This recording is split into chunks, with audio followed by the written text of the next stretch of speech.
Ce qui se passe actuellement au Sénégal est pire que ce qu'on vous raconte.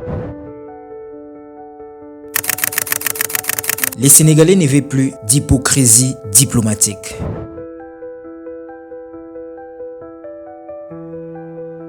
Comment une fête peut-elle se transformer en deuil en seulement un mois parce que vous avez perdu la Coupe d'Afrique? Je pense que ce qui se passe actuellement au Maroc, jamais, en tout cas de la façon dont je connais les Africains subsahariens, arrêter des gens pour ce qui s'est passé au Maroc, je ne pense pas. Et les Sénégalais, jamais. Ça, c'est un manque de respect total. Et les Sénégalais reprennent. Je parle de la population sénégalaise. La population sénégalaise reprenne eux-mêmes les choses en main. En bonne et due forme, avec tout ce qui a été demandé. C'est le procureur du roi même qui m'avait dit qu'il y aurait un interprète. Et il m'a même présenté un interprète qui était à l'audience. À ma grande surprise, quand on a démarré, j'ai commencé à plaider et peut-être que ça a dérangé. Ils ont dit que non, maintenant je ne devais plus plaider en français et que je devais plaider en arabe. Ils savent exactement que je ne parle pas bien arabe. Donc ils voulaient que je parle à mes confrères et que les confrères traduisent. Mais ça, ce n'est pas une plaidoirie. Je dis qu'une fois qu'on fixe les règles du jeu dès le début, on doit continuer avec. Si vous avez dit qu'on ne pouvait pas plaider, dans notre cabinet, il y a des avocats qui parlent arabe. Je pouvais venir avec certains d'eux qui pouvaient plaider. Mais ils m'ont laissé venir. Et après 5 minutes de plaidoirie, peut-être que ça dérange. Et là, ils ont dit que non, l'avocat doit plaider en arabe. Donc les règles du jeu doivent être fixées dès le début. Et qu'on joue avec les règles du jeu, qu'on les respecte. Mais ce n'est pas en cours d'audience qu'on doit changer les règles du jeu. Moi, je pense que nous parlerons du rêve vendu. On nous a vendu du rêve.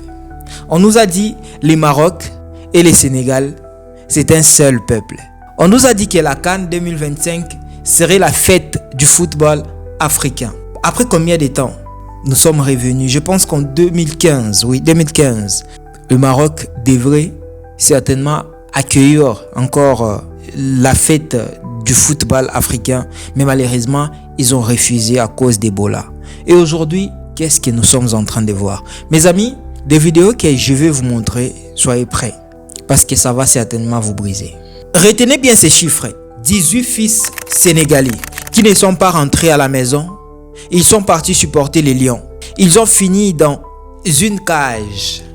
Je dis dans une cage.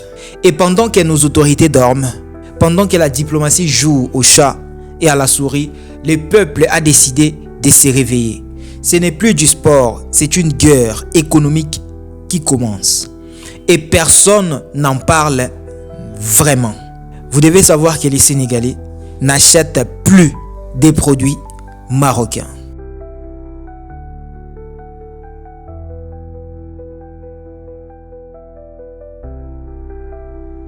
Revenons dans le contexte. On a tous regardé les matchs ensemble. On a joué une finale.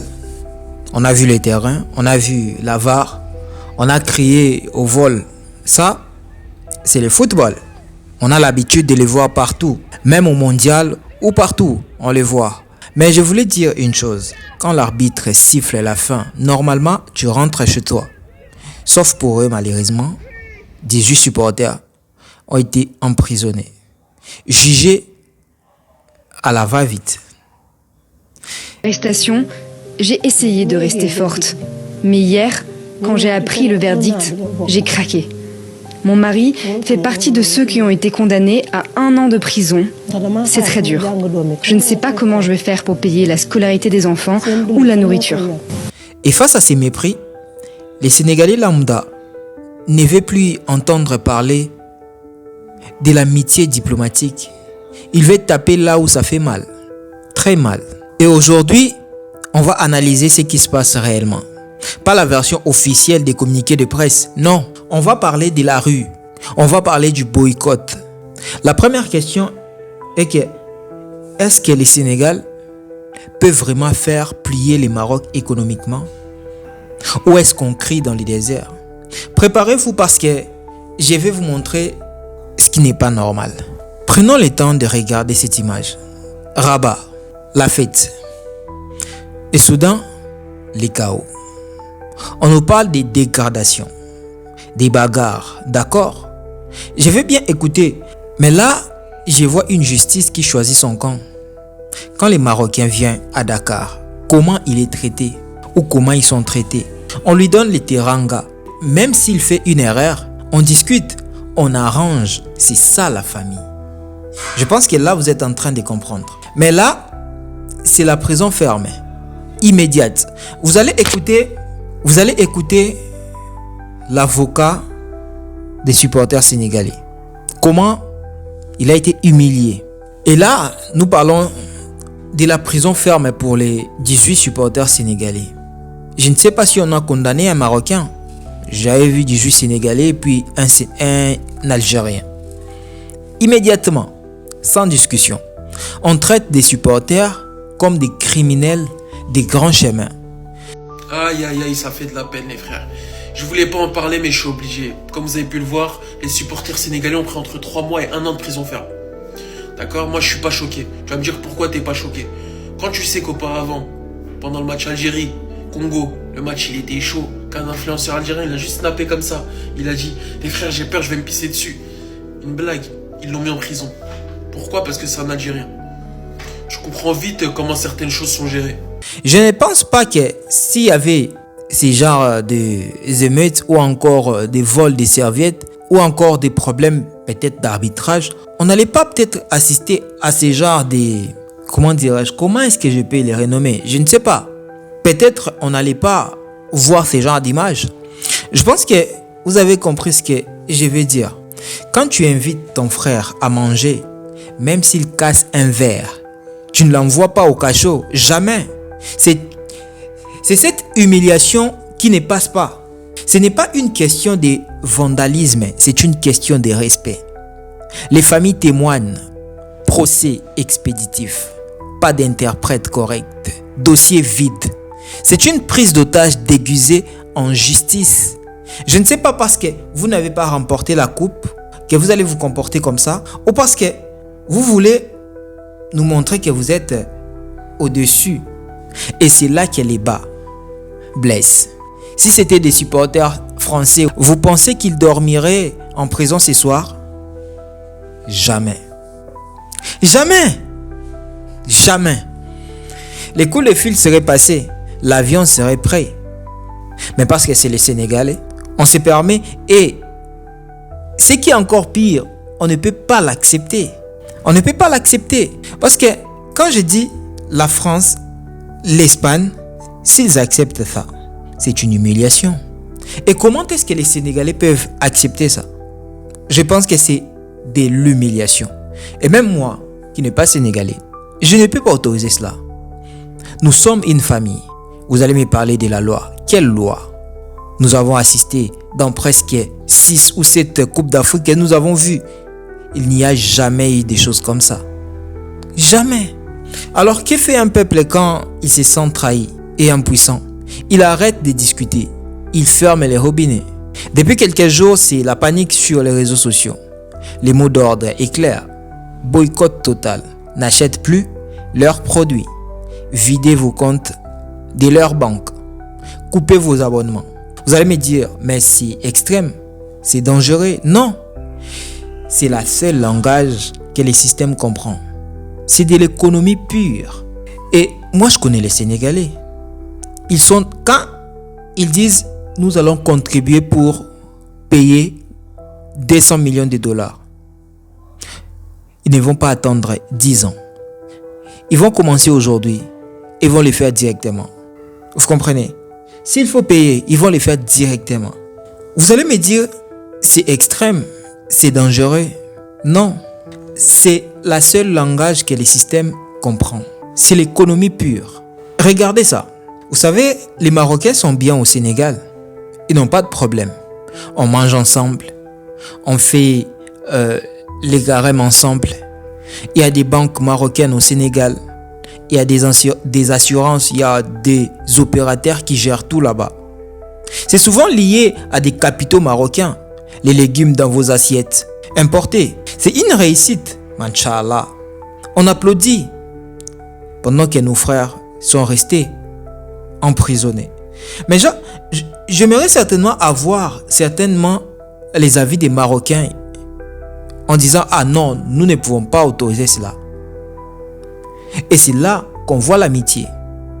Le business, c'est basé sur la confiance. C'est un contrat moral. Je ne peux pas donner confiance à une personne qui fait du mal à mon frère. Je ne peux pas. Et là, c'est ce que nous voyons. Si le respect part, l'argent doit partir directement. C'est ce que disent les activistes.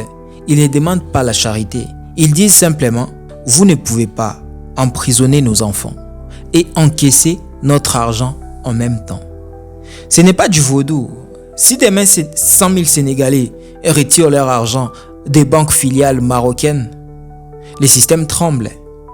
Si les conteneurs des fruits et légumes pourrissent au port de Dakar parce que personne n'achète, les messages arrivent direct à Rabat. Et c'est cynique. Hein? Peut-être que c'est la réalité du rapport de force. Et le pire dans cette histoire, ce n'est même pas la prison, c'est le silence. Moi, je parle de cette expérience de la solitude. Où sont nos officiels? Où sont les communiqués incendiaires pour défendre nos compatriotes? On entend des rumeurs, on entend des murmures, des négociations en coulisses, il faut préserver les relations diplomatiques. Je pense que quand il y a manque de respect, on ne cherche plus à manger sur la table. On quitte directement la table. On a l'impression que nos dirigeants ont peur. Peur de froisser les grands frères économiques. Peur de perdre des investisseurs. Donc, on sacrifie nos 18 jeunes comme ça. Et c'est ça les prix de la diplomatie. On a construit un mur de silence. Pourquoi ils veulent jouer avec la patience des gens? La diplomatie, c'est bien les grands projets. C'est bien. Mais la vie d'un Sénégalais, la vie d'un Africain, la liberté d'un fils du pays, ça doit passer avant tout contrat, avant tout marché public. Le peuple sent que ses élites sont déconnectées pendant que les mères pleurent à Grand Yoff ou à Pékini. Mais là, je vois un danger immense. Si cette situation n'est pas réglée dans les heures qui viennent, on va vers une rupture profonde. Pas juste politique, une rupture humaine. Le Maroc doit comprendre une chose. Les Sénégalais de 2026 n'est plus celui d'hier. Il est connecté. Il est informé. Il est fier. Et surtout, il est solidaire. Tu touches à un, tu touches à tous. Si les boycotts s'installent dans la durée, c'est des milliards de pertes. Mais plus que l'argent, c'est l'image du Maroc qui s'effondre au Sénégal. On passe des pays frères à pays oppresseurs. Et ça, pour les réparer, il faudra des décennies. On ne peut pas jouer avec les faits sans se brûler. Les autorités marocaines pensaient peut-être faire un exemple. Elles ont juste réussi à souder tout un peuple contre elles. L'éducation sénégalaise, vous savez, nous on est éduqués d'une telle manière où quand il y a quoi que ce soit, on préfère demander, présenter des excuses d'abord et pouvoir expliquer ce qui s'est passé. Eux, pourquoi ils s'excusent? Ils disent que vraiment il y a incompréhension. Ce qu'ils disent depuis le début, écoutez, c'est assez extraordinaire qu'on nous parle de l'article 308 du Code pénal marocain et on choisit juste la partie qui intéresse les supporters. On ne prend pas les forces de l'ordre, on ne prend pas les organisateurs. C'est comme si ces supporters devaient payer pour tout ce qui s'est passé. J'ai l'impression qu'ils devaient payer une frustration des gens. Alors que ces supporters-là ont dit qu'ils ne comprenaient pas français. Vous avez vu à l'audience, ils ont eu un interprète qui traduisait de Wolof en français. Alors, vous savez, ces gens-là...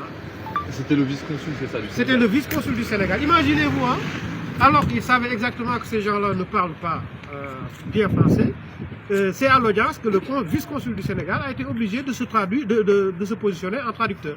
Ça, alors c'est que le uniquement tribunal... pour le dernier mot, alors que toute l'audience s'est déroulée sans que finalement vos clients puissent comprendre ce qui se passait. Alors, toute l'audience, les clients qui devaient interroger, ils n'ont aucune idée de ce qui se passait parce que tout se disait en arabe. Alors, on doit vous juger. Vous êtes devant là-bas, mais on vous parle en arabe. Mais comment vous allez répondre d'abord et comment vous comprenez ce qu'on vous reproche? Alors, c'est comme si ils étaient déposés là-bas sans pouvoir même exprimer quoi que ce soit.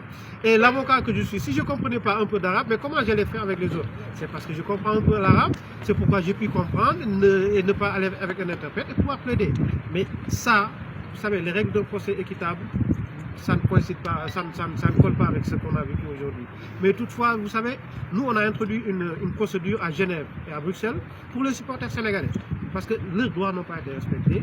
Et là, ça c'est charge aux supporters sénégalais de poursuivre ça. Parce qu'on a demandé des indemnités pour ces supporters. Parce que c'est injuste. Vous dites aujourd'hui que ce sont eux les victimes. Mais c'est les victimes. Ce sont des victimes. Vous savez, on ne peut pas comprendre qu'il y a une procédure de la CAF qui dit que exactement quand il y a organisation de la CAN, il y a des policiers sénégalais qui sont chargés d'être les tampons avec les supporters sénégalais. À un moment, tout allait bien, jusqu'à ce que M. Brahim Diaz rate le penalty. Et là, vous voyez un stadier qui prend une chaise et s'attaque aux supporters sénégalais. Les supporters sénégalais sont restés calmes parce que les policiers leur ont dit non, restez tranquille. Le gars, il revient donner des coups de poing. Vous savez, à un moment, il faut identifier les coupables. Et ce tribunal n'a pas voulu identifier le coupable. Ils ont laissé ce gars-là. Il n'a pas été convoqué au tribunal, mais ils ont pris les cibles les plus faciles, les Sénégalais, parce que bon, ils ne vont pas se débattre ni quoi que ce soit. Ils les ont pris et puis ils les ont mis en détention. 1 mois, imaginez-vous. 1 mois. La personne là qui n'a pas comparu devant ce tribunal, c'est qui? C'est un stadier? Mais c'est un stadier, bel et bien identifié. J'ai produit des pièces au tribunal, données, et puis pourquoi le parquet?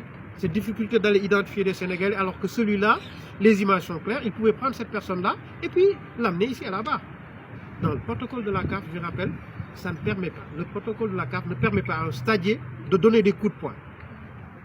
Et c'est dans le code pénal marocain, à l'article 308, je rappelle 308 et suivant, il est bien mentionné, l'instigateur ou le provocateur est sanctionné lourdement. Mais ils n'ont pas voulu l'amener ici, ils ont voulu amener des Sénégalais, c'était leur cible, quoi. Et là, que ces Sénégalais doivent payer pour tout le monde, non? Et dans le dossier, on voit qu'ils sont incapables de produire des preuves concernant l'imputabilité des faits aux Sénégalais. Rien du tout. C'est juste un débat. Et pour la première fois, j'enseigne à l'université, pour la première fois, j'entends quelqu'un parler de trouble à l'ordre public. Alors, l'amener dans l'enceinte de ce stade-là en disant qu'il s'agit de trouble à l'ordre public, cela veut dire pour essayer que ça colle à l'article 267 du Code pénal marocain.